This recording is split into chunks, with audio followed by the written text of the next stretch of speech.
Stick Stickly may be one of the least creative characters ever made, but he still holds a very special place in the hearts of the 90s children for his several years of hosting Nick in the Afternoon. Most information on Stick Stickly says he hosted Nickelodeon's summer afternoon block from 1995 to 1998. But I always swore that I remember seeing him on television earlier than that.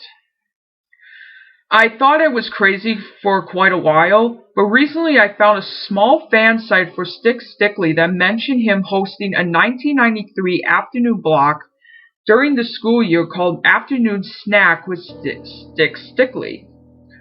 To my joy, the website even had videos of Stickly's segments. I watched one Mark's first ever Stick Stickly appearance.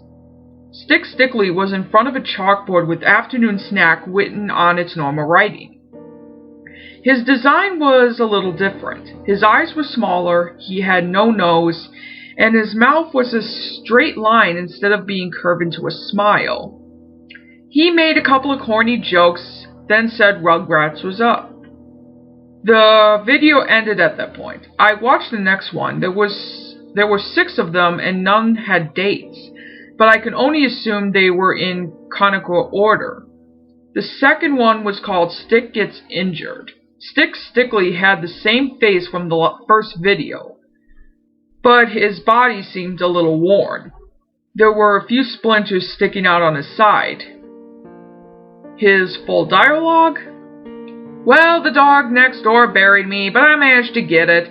The show you all voted to see. Hey dude is what's up next. And don't forget to send in your postcards to vote for the special guest show you want to see. And remember, that address is...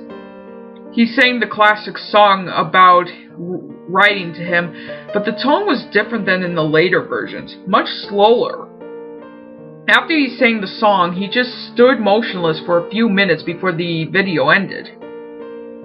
The third was called Hang Stick.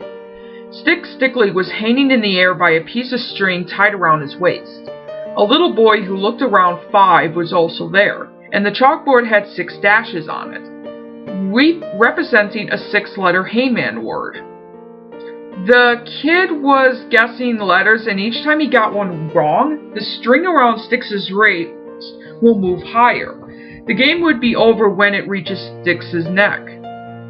The kid kept guessing letters, and when the rope was one incorrect guess from Styx's neck, the letters filled in were C blank NDLE. It was obvious what the word was, but the kid wasn't taking the game seriously. Giggling, he guessed X.